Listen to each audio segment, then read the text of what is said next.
Hi there, greetings everybody. I want to welcome you here to the Prog Monster. My name is Murph. I am the host of this show, a show dedicated to progressive rock and other forms of rock music.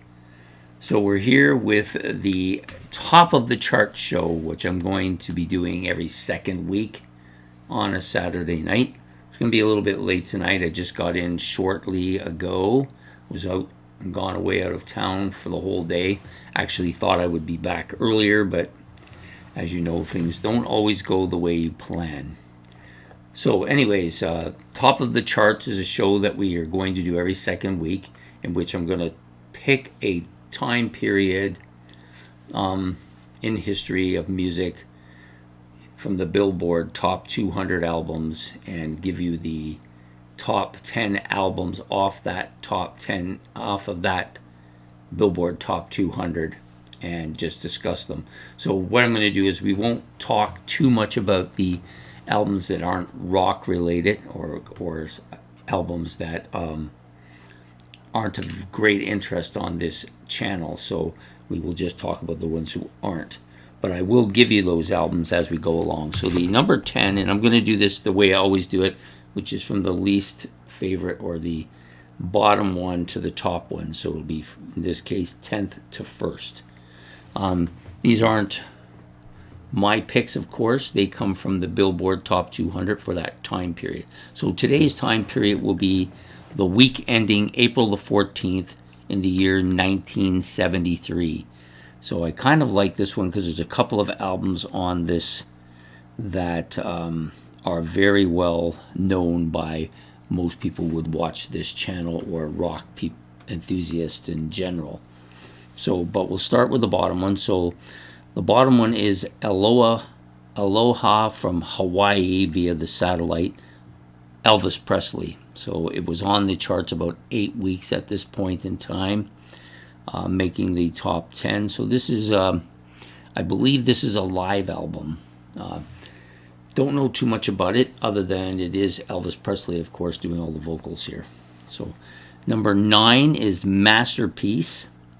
This is by the Temptations. This is a kind of a 60ish sounding album, that poppy flavor that you get from the Temptations. This was on the charts about 6 weeks at this point in time.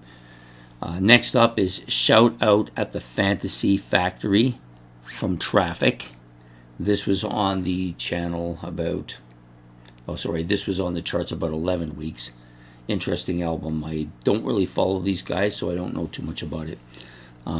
Dueling Banjos from Eric Weinsberg and Steve Mandel. So I assume this is a kind of a country-ish type album. I don't know much about it either. So now we're going to go to the number 6 album on the charts. This is the first of the ones that I was going to talk about. So there's actually 4 of the 10 albums I'm going to talk about. This one's in the 6th spot. And of course, everybody knows this one, Dark Side of the Moon from Pink Floyd. This is on the April 1973. This was on the charts only 5 weeks, and it's in the 6th spot already. So fairly new at this point. We know that this would go on to be on the charts for many years, many weeks. So great album. Many people consider this to be Pink Floyd's magnus opus, if you prefer. Some people like to think of The Wall as that. I don't prescribe to that particular thing. This is a fantastic album, masterpiece in every stretch of the imagination. One of the most well-crafted albums that's ever been in rock, so far as I'm concerned. And the use of the noise, the different noise sounds to kind of tie tracks together, fantastic, very well done. So in the 6th spot, Dark Side of the Moon from Pink Floyd. The next one up is also an album that I would probably be interested in talking a little bit more about. The World is a Ghetto from the band War. At this point, it's on the charts 22 weeks, which is the longest of the top 10 albums here. I don't know much about this album. I do like this band. There's a couple of tracks by them I like and have been trying to find stuff from them to purchase, actually. So they're going to come in at number 5 here. Number 4 is Prelude from Diodata. I don't know anything about this band. This album was on the charts at this point for 13 weeks in the 4th spot. I don't really know much about this, so if anybody wants to say something about it, they're welcome to. Next is the number 3 album, Don't Shoot Me, I'm Only the Piano Player. This is, of course, from Elton John, on the charts for 10 weeks at this point.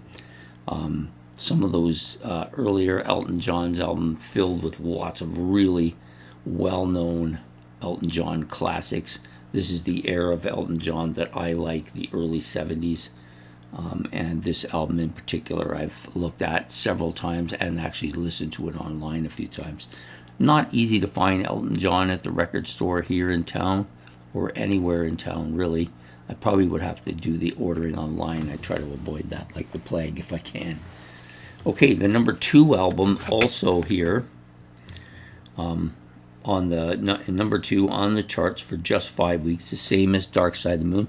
Kind of surprising that they both came on at the same time, and this one is actually higher up than the Dark Side of the Moon album, which is Billion Dollar Babies. Really good album. I like this a lot. I like a lot of Alice Cooper stuff now. It's funny that I didn't when I was younger. I just kind of didn't follow him, didn't think much about his music, pretty much only came in to listen to him towards the end of the 90s a little bit, and then more now since the channel. This has, excuse me, a lot of really good stuff on it. Hello, Hooray, Raped and Freezin', Elected, Billion Dollar Babies title track, Unfinished Sweet, No More Mr. Nice Guy, of course we all know that one, Generation Landslide, Stick Things, Mary Ann, and I Love the Dead. So definitely one of the better. This looks like a snake skin on here. I'm assuming that's what it's supposed to be. Alice Cooper, of course, known for the snakes. Yeah, so this is number 2 on the charts. Surprised me that it was ahead of Pink Floyd. They're both on there at the same amount of time as well. So the number 1 album on the Billboard Top 200 for the week of April the 14th in the year 1973 is Lady Sings the Blues. It's a soundtrack from Diana Ross.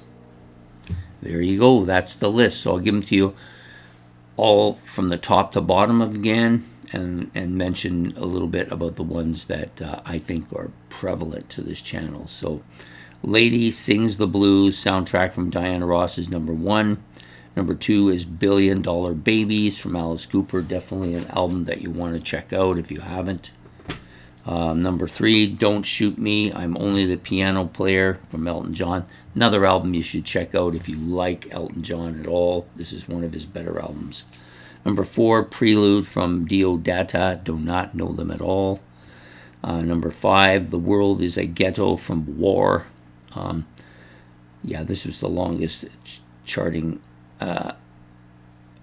album on the charts at this point with 22 weeks. Next up, Dark Side of the Moon, of course, from Pink Floyd. Also one of the 2 shortest on there. From Pink Floyd, of course, number 6 spot. Number 7, Dueling Banjos from Eric Weinberg and Steve Mandel. Number 8, Shoot Out at the Fantasy Factory from Traffic. And number 9, Masterpiece from The Temptation. And last but not least, number 10, Aloha from Hawaii via satellite, featuring Elvis Presley, King of Rock and Roll, right? So there you have it. That's the list for this week. I hope you've enjoyed this episode. I will be picking yet another one. Probably will stick with the 70s for a while until I start feeling like I want to move up a little bit. I hope you've enjoyed this. Like I said, please hit the like and subscribe. If you want to leave any comments on any of the albums that I brought up, you can do that in the comment section below. Hope to see you all a couple weeks from now when we'll be doing another episode of Top of the Charts. Take care, goodbye, and good night.